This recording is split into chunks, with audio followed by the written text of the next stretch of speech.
ब्रह्मर्षि विभांडक बड़े महान तपस्वी और अमोघ वीर थे, अर्थात अभी तक कभी वीर उनका पतन ही नहीं हुआ था।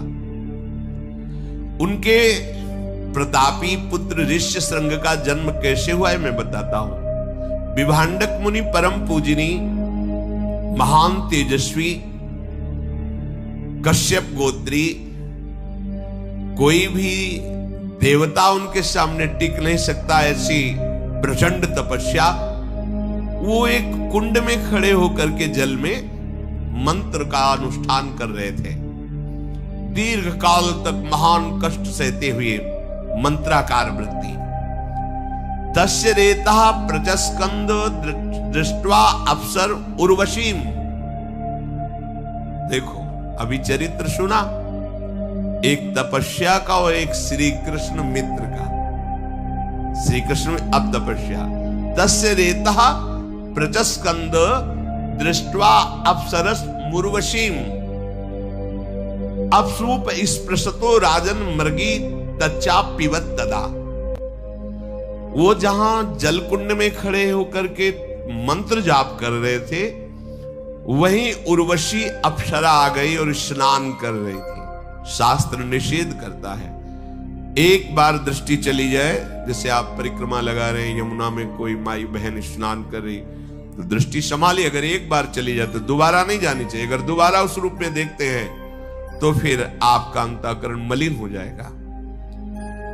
अब इतने बड़े महान तपस्वी विभांडक जी कितने एकांत में मंत्र के चिंतन में लगे हैं। अब स्नान से जल का शब्द होता है, तो अचानक दृष्टि गई तो उर्वशी जी स्नान कर रहे थे। उर्वशी जी के रूप को देखकर जो अमोघ वीर थे आज संभल नहीं पाए। उर्वशी ने कुछ कहा नहीं, यहां तो अर्जुन के समीप गई थी। श्री कृष्ण बल और तपस्या बल में अंतर है। उनका वो अमोघ वीर इतना मन व्यथित हुआ, कुछ छुआ नहीं, कुछ नहीं कि उर्वशी को जाके स्पर्श, कुछ नहीं, केवल दृश्य देखा, मन विचलित हो गया। तो एक मनोवाह नाड़ी, अगर मन विचलित हो गया तो मनोवाह नाड़ी स्थित ब्रह्मचर्य को भी स्खलित कर देती है। वीर स्खलित हो गया और वीर उसी कुंड के जल में, और वो लहरों से किनारे आ गया। इतने में एक मृगी प्यास से व्याकुल थी, तो जो जल पिया तो एक देव कन्या थी। लोक सृष्टा भगवान ब्रह्मा जी ने उसको अपराध विमोचन के लिए कहा था। किसी अपराध से किसी मुनि का अपराध कर दिया था, तो ये मृगी का उन्होंने श्राप दे दिया था।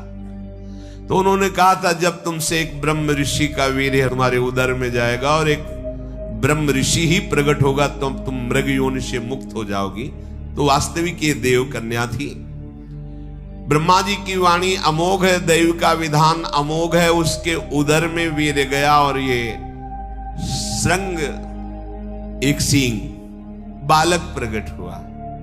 अब वहीं आसपास रहते, तो जब बालक को देखा तो विभांडक ऋषि ने ध्यान के द्वारा देखा, ये तो मेरा ही बालक है, मेरे ही।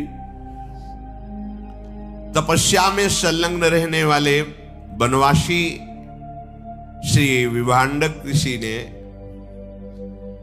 ऋष्यशृंग को अपने पास दुलार प्यार करके पालन पोषण करने लगे। एक सींग होने के कारण उन्हें श्रृंगी ऋषि ऋष्यशृंग कहा गया। उन्होंने जीवन में ना तो कभी किसी स्त्री को देखा था, ना कभी किसी पुरुष को, केवल अपने पिता को देखा था बस। और वो मृगी जन्म देकर ही पधार गई थी, इसलिए उनका स्वाभाविक ब्रह्मचर्य था, कोई चिंतन ही नहीं था। चक्रवर्ती सम्राट महाराजा दशरथ जी के मित्र थे लोमपाद अंग देश के राजा। इन दोनों में यह हुआ था जिसके पहले संतान होगी वो एक दूसरे को देगा।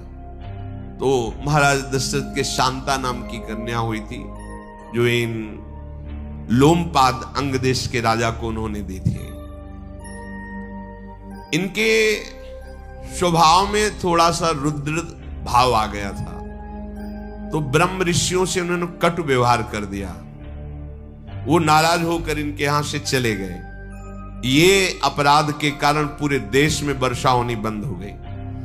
देखो, जब धर्म का और भजन करने वालों का, सतशास्त्रों का अपमान होता है तो किसी और को दंड देने की जरूरत नहीं, प्रकृति ही दंड देने लगती है। फसल पक्की खड़ी है, ओले और पानी गिर गए, नष्ट हो गया। जब पानी की जरूरत है तो सूखा है, और जब पानी की जरूरत नहीं तो पानी, उल्टा प्रकृति दंड देने लगती है।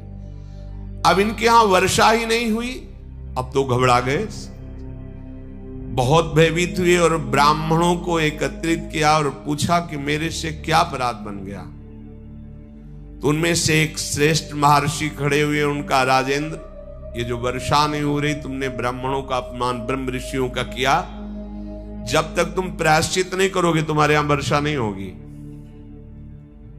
हाथ जोड़कर कहा कि महाराज, अनजाने में या राज भाव के अभिमान में कोई गलती हो गई तो आप ऋषियों को क्षमा करना चाहिए। मेरे अपराध के कारण सारी प्रजा भूखी मरे, आप सब दयालु हो। तो उनका इस समय तपस्या में सबसे बढ़ चढ़ करके विभांडक ऋषि के पुत्र श्रृंगी ऋषि, ऋषि श्रृंग हैं। उन्होंने आज तक कभी स्त्री देखा नहीं है। यदि आप उनको किसी भी तरह सम्मान पूर्वक लाओ और अपने सिंहासन पर विराजमान करो, अभी वर्षा हो जाएगी, दूसरा कोई उपाय नहीं।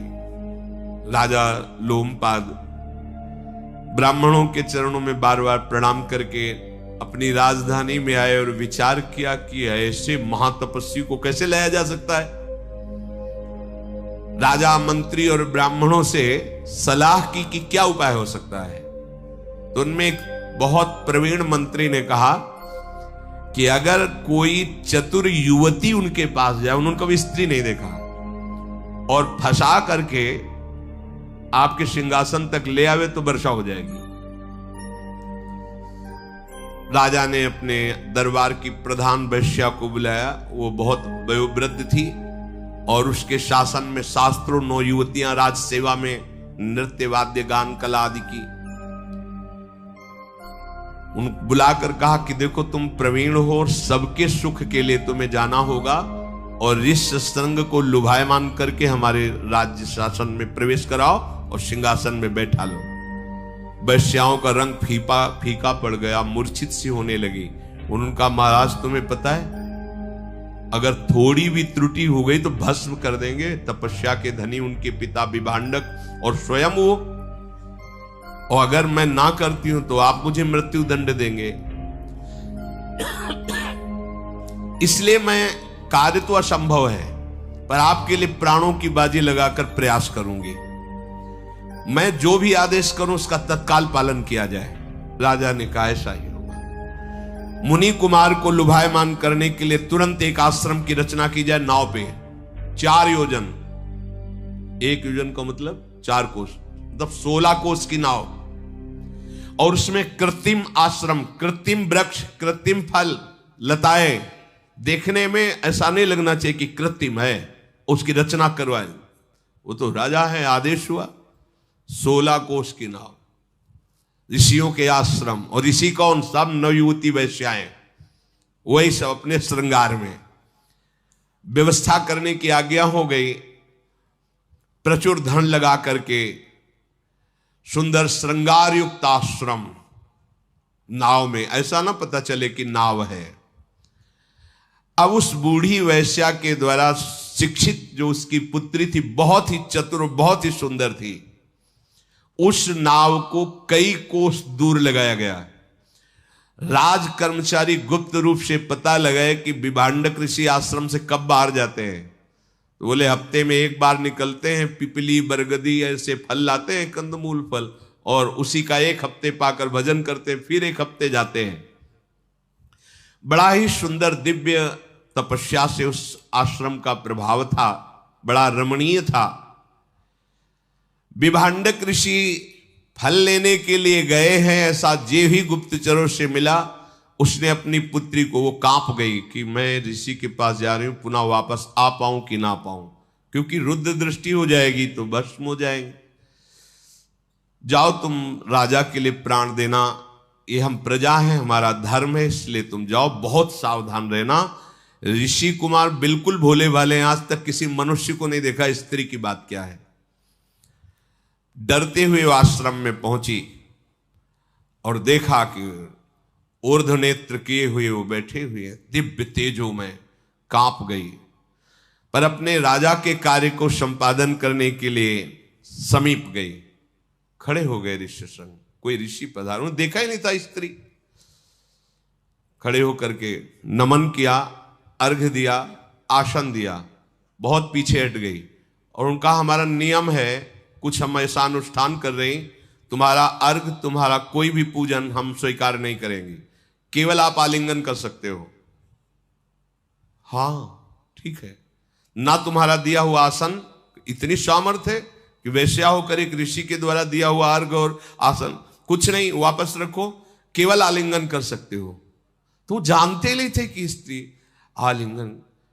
अब वो क्या कि ऋषि तुम्हारी त्वचा कितनी सुंदर, हमारी कैसी है।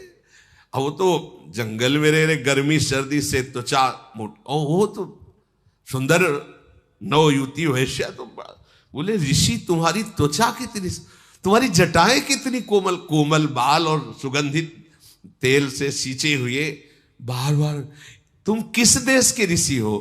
अब वो तो कभी देखा ही नहीं ना स्त्री, कभी देखा ही नहीं।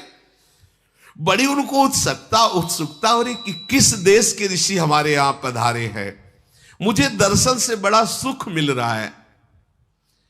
ब्राह्मण आप तो बहुत ही सुंदर लग रहे हो, बहुत बड़े तपस्वी हो गए तभी इतने सुंदर हो, तो मेरा अर्घ और फल फूल क्यों नहीं ले रहे।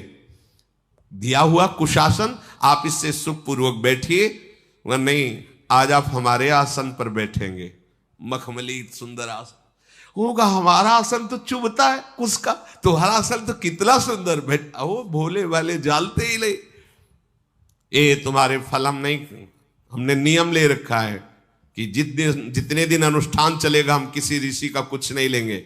हम कुछ फल लाए, बड़े सुंदर सुंदर अंगूर, मीठे मीठे सब। हाँ ऐसे तो कभी हमने फल खाए नहीं।